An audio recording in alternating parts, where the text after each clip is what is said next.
स्वागत है यीशु मसीह की प्रेजेंस में। पहला शमूएल 30 उसकी 6 आयत को मैं पढ़ूंगा स्क्रीन के ऊपर। नीति वचन 26 उसकी 27 आयत को आप नोट करेंगे। प्रेरितों के काम 12 उसकी 1 से लेके 8 आयत तक, इसको भी स्क्रीन के ऊपर हम पढ़ेंगे। एक बार एक व्यक्ति ने कुछ लोगों से नफरत करता था वो, और उसने आग लगाने के लिए उनके घरों को, क्योंकि वो जंगल के करीब था, तो उसने हवा देखी कि हवा इधर को है और सभी विरोधियों के घर इधर को हैं, तो उसने आग लगा दी जंगल में। और वो जगह जगह आग लगाता गया और आगे बढ़ता गया। जब जंगल में आग लग गई, उसे मालूम हो गया कि अब आग लग गई है, मुझे और आग लगाने की जरूरत नहीं। अगर मैं और आग लगाऊंगा तो खुद जल सकता हूं। तो वो चुप करके बैठ गया और देखने लगा। जब किसी ने पूछा तो आग अब आग क्यों नहीं लगा रहा, क्योंकि उसे मालूम था अब वो आग लगा चुका है और अब आग अपने आप फैलती जाएगी। जैसे जैसे हवा इधर को है तो आग लगती जाएगी। लेकिन नीति वचन 26 उसकी 27 आयत में लिखा, जो गड्ढा खोदे वही उसमें गिरेगा, जो पत्थर लुढ़काए वो लुढ़क कर उसी पर लुढ़क आएगा। उसे यह मालूम नहीं था कि उसने हवा देखकर आग तो लगा दी है, लेकिन हवाओं के ऊपर जो कंट्रोल है वो हमारा परमेश्वर रखता है। अब मैं आपको परमेश्वर का एक दास होने के नाते बोल रहा हूं, जब आग लग चुकी होगी हवा का रुख चेंज हो जाएगा। क्योंकि अगर आप लोग लड़ने वाले नहीं हैं हथियारों से, इसका मतलब ये नहीं है कि तुम्हारा परमेश्वर लड़ने वाला नहीं है। अगर तुम लोग बदला लेने वाले नहीं हो, इसका मतलब ये नहीं है कि तुम्हारा परमेश्वर जो है वो बदला लेने वाला नहीं है। क्रिश्चियन लोगों को हुक्म है कि जस्ट खड़े रहो। आप लड़ते नहीं, इसका मतलब ये नहीं है कि आपका परमेश्वर चुप बैठा है। जिस हवा को देखकर आपको जलाने की कोशिश की गई है, मैं आपको प्रोफेटिकली परमेश्वर का दास होने के नाते बता रहा हूं, वो हवा दूसरी तरफ बहेगी और आप बचाए जाएंगे। आमीन ऊंचे वाला होगा तो ये आपके परिवार के लिए होगा। क्योंकि अगर आप लड़ने वाले नहीं हैं, इसका मतलब ये नहीं है कि आपका परमेश्वर लड़ने वाला नहीं है। हालेलुया। मसीही संदेश को, क्रिश्चियनिटी को दबाने की कोशिश अब से नहीं, 2000 साल से होती आ रही है और आज तक कामयाब नहीं हुई। इस सच्चाई को करप्ट करने की कोशिश की गई, इसको खराब करने की कोशिश की गई, इसको दबाने की कोशिश की गई, लेकिन ये कभी दबी नहीं। इसका कारण यह है क्रिश्चियन लोग लड़ते नहीं, वो अपने खुदा पर भरोसा रखते हैं और उनका खुदा उनको कभी निराश नहीं करता, वो उनको कभी छोड़ता नहीं, कभी त्यागता नहीं। आमीन। लोगों को लगता है कि क्रिश्चियनिटी एक धर्म है। बाइबल कहती है कि एक भी जगह पर ईसाई धर्म का जिक्र तक, शब्द तक बाइबल में नहीं है। क्रिश्चियनिटी एक धर्म नहीं, ये एक सच्चाई है, एक धार्मिकता है, ये परमेश्वर के साथ संबंध है। इसे कोई शैतान की ताकत ना रोक पाई थी, ना है, ना कभी रोक पाएगी। जो कुछ भी हो रहा है आप लोगों की भलाई के लिए हो रहा है, सुसमाचार को फैलाने के लिए हो रहा है, आपके विश्वास को स्ट्रॉन्ग करने के लिए हो रहा है। अगर आप बादलों को देख रहे हैं जो आपके सामने मौजूद हैं, एक आंधी के, एक तूफान के, एक बारिश के रूप में, यीशु मसीह के नाम में वो टाइम आने वाला है जब पूरी तरह से मौसम साफ होने वाला है और आप आगे बढ़ने वाले हैं। आमीन ऊंचा, तो ये बरकत आपकी है। हर एक चीज का बाइबल कहती है एक समय है। बोने का समय, बोने हुए को उखाड़ने का समय, रोने का समय और खुश होने का समय, नाचने का समय, विलाप का समय। बाइबल कहती है हर एक चीज का एक समय है। और बाइबल कहती है कलीसिया इसीलिए परमेश्वर ने बनाई है ताकि आप इस तब ब्लेस होते हैं जब आप परमेश्वर के दिमाग को, उसके प्लान को, उसकी योजना को, जो उसके माइंड में है, आप उसे समझ जाते हैं और उस योजना को धरती पर पूरा करने के लिए आप काम करना शुरू करते हैं। जिस तरह से एक व्यक्ति जो नशे में हो सकता है और परमेश्वर का आत्मा अगर आप उसके साथ संबंध में हैं, हो सकता है वो आपको उस व्यक्ति के लिए प्रार्थना करने के लिए बोले, उसके साथ वचन शेयर करने के लिए बोले, और वो व्यक्ति जब आपकी प्रार्थना और वचन के शेयर करने के कारण बचाया जाएगा, तो इसका मतलब आपने परमेश्वर की मर्जी को पूरा किया। जब चेलों ने कहा कि जिस तरह यूहन्ना ने अपने चेलों को प्रार्थना करना सिखाया, प्रभु यीशु हमें भी प्रार्थना करना सिखा, तो परमेश्वर ने कहा था तुम इस तरह से प्रार्थना करना कि हे पिता, तू जो आसमान में है तेरा नाम पाक माना जाए, जिस तरह तेरी मर्जी आसमान में पूरी होती है धरती पर तेरा राज आए। कौन सी मर्जी की परमेश्वर बात कर रहा है? वो मर्जी जो परमेश्वर के दिमाग में है, और किस तरह से वो धरती पर पूरी होगी। बाइबल कहती है, परमेश्वर के आत्मिक नियमों की किताब में से ये नियम है कि परमेश्वर धरती के ऊपर कोई भी काम जो है वो अपने आप नहीं करता। बाइबल कहती है वो कर सकता है, लेकिन आप लोगों को सहभागिता में बनाने का उसका कारण ये था कि आप लोग परमेश्वर के द्वारा ठहराए हुए कामों को करेंगे, और इसी के जरिए ये एक लैडर बन जाएगी, एक कांटेक्ट बन जाएगा कि पीछे लाइट है, आगे बल्ब भी लगा हुआ है, लेकिन जब कनेक्शन ही नहीं है लाइट से बल्ब की ओर, वो इलेक्ट्रिसिटी फ्लो नहीं कर रही, तो लाखों रुपए का बल्ब और पीछे हजारों वोल्ट की रोशनी किसी काम की नहीं। उसी तरह परमेश्वर जो हजारों लाखों करोड़ों और बेहिसाब वोल्ट की जो पावर है, और आप एक बल्ब के समान, रोशनी के समान बाइबल कहती है बुलाए गए हैं, लेकिन जब कनेक्शन आप में और परमेश्वर में नहीं है, आप रोशनी नहीं दे सकते, लोगों को रास्ता नहीं दिखा सकते, परमेश्वर के द्वारा बनाए गए मकसद को भी आप पूरा नहीं कर सकते। बाइबल कहती है जब परमेश्वर आपको बुलाता है तो उसका एक मकसद है आपकी लाइफ के लिए।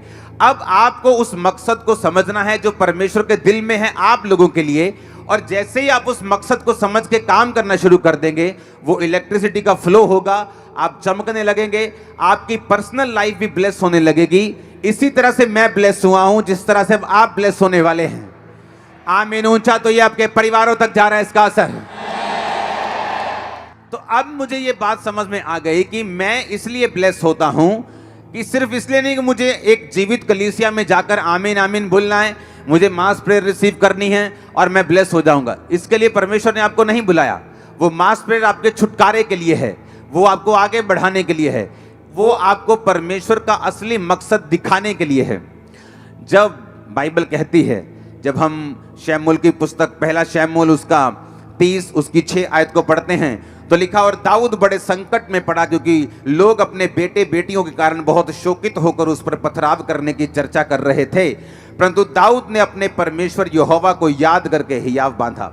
अब यहां पे लिखा कि दाऊद बड़े संकट में पड़ा। रीजन क्या था?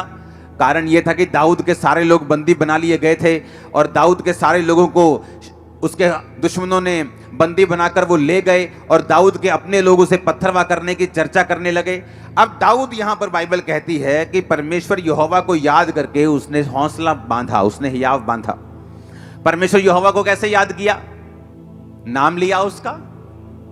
बाइबल कहती खुदा अपने वचन में रहता है। उसने वचनों को याद किया कि चाहे मैं घोर अंधकार के तराई के बीच में से होकर चलूं, मृत्यु की वादियों में से होकर चलूं, पानी में से होकर चलूं, तो मुझे वो डुबो ना पाएगा, मौत की वादी मुझे मार ना पाएगी, आग मुझे जला ना पाएगी। बाइबल कहती उसने परमेश्वर के वचनों को याद करके हियाव बांधा। जब आपके आसपास का माहौल डर वाला है, या आपके आसपास का माहौल कंफ्यूजन भरा है, बेचैनी से भरा हुआ है, और अगर आप बाइबल नहीं पढ़ते, आप कभी भी छुटकारा नहीं पाएंगे। जिस चर्च में आप जाते हैं, अगर उस चर्च का जो सरमन, उसका वचन आपको बाइबल पढ़ने और खुद प्रार्थना करने को प्रेरित नहीं करता, तो आप गलत सरमन सुन रहे हैं। दाऊद ने, बाइबल कहती, यहोवा के वचन को याद किया, क्योंकि जब माहौल आपके आसपास इतना खराब था, तो बाइबल कहती है कि दाऊद ने यहोवा के वचन को याद किया, स्मरण किया और हियाव बांधा, और उसके वचन को याद करके दाऊद ने अपने मन में मनन करके परमेश्वर में हियाव बांधकर आगे बढ़ा, और वो बचाया गया। जब विरोध होता है, आपकी लाइफ में कुछ परीक्षाएं आती हैं, या बीमारी की एंट्री होती है, या कुछ परीक्षा की एंट्री होती जो परमेश्वर की ओर से है, सबसे अधिक जो आपको उस समय चाहिए वो परमेश्वर का वचन है। और जैसे ही आप परमेश्वर के वर्ड को पढ़ते हैं, आप नोटिस करते हैं, चाहे आपके बाहर का माहौल कैसा भी हो, वो चाहे अभी चेंज हुआ या नहीं हुआ, आपके अंदर का माहौल जो है एक क्रिश्चियन व्यक्ति के लिए ज्यादा मायने करता है। जब अंदर का माहौल हिलता है तो आप डूबते हैं। बाइबल कहती पतरस जब परमेश्वर को पूछ कर चलने लगा कि प्रभु अगर तू ही है तो पानी पे चल के आऊं, तो परमेश्वर ने कहा आ जा। जब पानी पे चलने लगा, बाहर का माहौल तो वही था, आंधी और तूफान आ रहे थे, अंदर का माहौल बदल गया और वो डरने लगा, क्योंकि शैतान ने कहा ओए तुझे मालूम नहीं, इंसान को पानी पे चलने के लिए तो बनाया नहीं गया, मछलियों को बनाया गया। परमेश्वर ने तो मछलियों को बनाया पानी पे चलने के लिए और बहने के लिए और तैरने के लिए, तुझे तो नहीं बनाया, तो डूब जाएगा अभी। और जैसे ही उसने शैतान की बातों की ओर ध्यान दिया, शैतान भी वचन का प्रयोग करता है, वो भी वचन में क्या लिखा है उसको आपके खिलाफ प्रयोग करने की कोशिश करता है। और जब आप लोगों में वचन नहीं होता, आप उसकी बातों पे यकीन करते हैं, और बहुत से लोग परमेश्वर के उस योजना को समझ नहीं पाते और उसे पूरा नहीं कर पाते। हालेलुया। अब जब उसको बाइबल कहती है जब वो पानी पर था और जब पानी पर चलकर शक आ गया और डूबने लगा, तो परमेश्वर ने ये नहीं कहा तू क्यों अविश्वासी बना। परमेश्वर ने कहा तूने क्यों अल्प विश्वासी, तूने क्यों संदेह किया, थोड़े विश्वासी, यानी तेरे अंदर संपूर्ण विश्वास नहीं, तूने क्यों शक किया, तूने क्यों विश्वास नहीं किया। दाऊद ने परमेश्वर के वचन को याद करके, बाइबल कहती है हौसला बांधा, हियाव बांधा। आपको ये बात समझ आनी चाहिए, पास्टर्स को खासकर जब वो सेवा में होते हैं, जब वो अलग अलग तरह की परीक्षाओं में या दुखों में या किसी तरह के सताव में होते हैं, आपको एक चीज जो चाहिए वो है परमेश्वर का वचन। आप जैसे ही परमेश्वर के वचन में जाते हैं, एक रेस्ट, एक विश्राम जो है आपकी स्पिरिट में एंटर करता है। और जब तक ये विश्राम आपकी लाइफ में, आपकी स्पिरिट में एंटर नहीं करता, बाइबल कहती है आप बड़े बड़े काम नहीं कर सकते।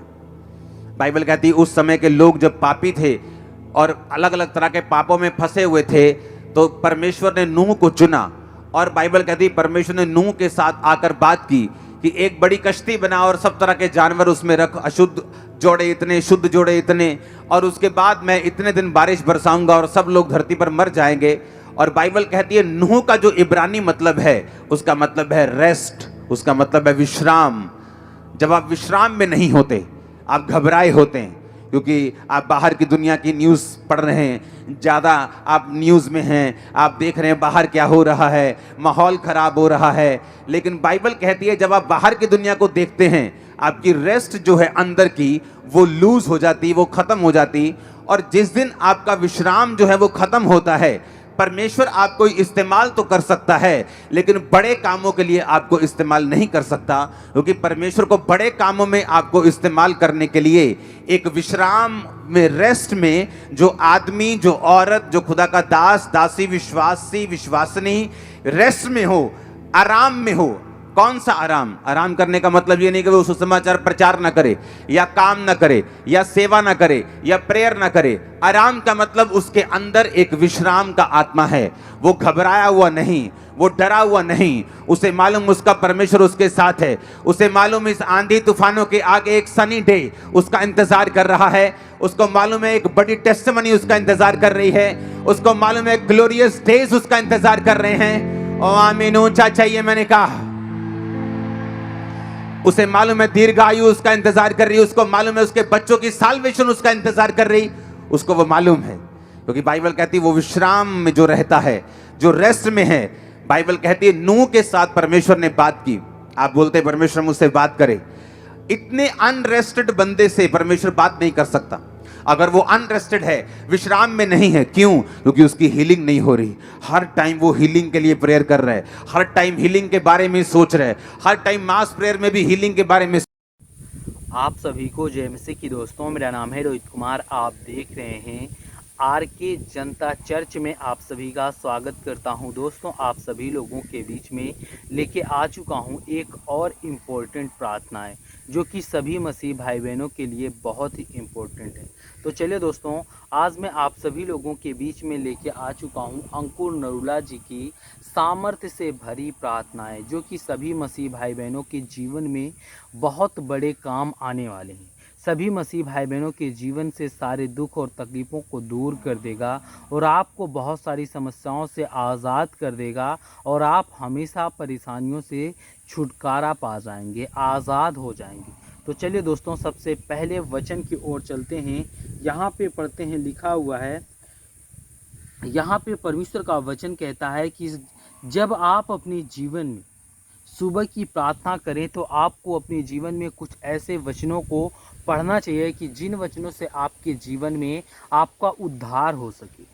परमेश्वर आपकी प्रार्थनाओं को सुने, परमेश्वर आपको बहुत सारी समस्याओं से आज़ाद करे, आपके जीवन में बहुत सारी जो समस्याएं हैं उन सारी समस्याओं से छुटकारा दिला दे। तो परमेश्वर का वचन यहाँ पे कहता है, प्रभु तुम मेरे शरण स्थान हो और मेरा किला हो। परमेश्वर का वचन यहाँ पे कहता है, भजन संहिता अध्याय 18 से 2 में लिखा हुआ है। यह वचन हमें याद दिलाता है कि परमेश्वर हमारी सुरक्षा और शरण में है। और परमेश्वर कहता है कि हे प्रभु तू मेरी प्रकाश और तू मेरा उद्धार है, मुझे किसी से डर नहीं है। और परमेश्वर का वचन ये कहता है, यह वचन विश्वास और साहस को प्रेरित करता है कि जब भगवान हमारे साथ है तो हमें किसी भी चीज़ का डरना नहीं चाहिए। हमें किसी भी चीज़ से नहीं डरना चाहिए, नहीं घबराना चाहिए। और परमेश्वर का वचन कहता है, यह वचन हमें समर्पण और विश्वास को दर्शाता है कि हम अपनी सारी आशा भगवान पर रखें, यानी परमेश्वर पर रखें। परमेश्वर हमको बहुत सारी समस्याओं से आज़ाद करवाएगा, हमारे जीवन की सारी समस्याओं को दूर करेगा और हम अपने जीवन में आज़ाद हो जाएंगे। तो जितने मेरे मसीह भाई बहन हैं, आप सभी लोगों से कहना चाहता हूं कि अगर आपको ये वीडियो अच्छी लगे तो प्लीज़ चैनल को सब्सक्राइब करना और बेल आइकन को ज़रूर प्रेस करना, ताकि ऐसी लेटेस्ट वीडियो आपको मिलती रहे। तो God bless you all of you, आमीन। नेक्स्ट वीडियो मिलता हूँ दोस्तों।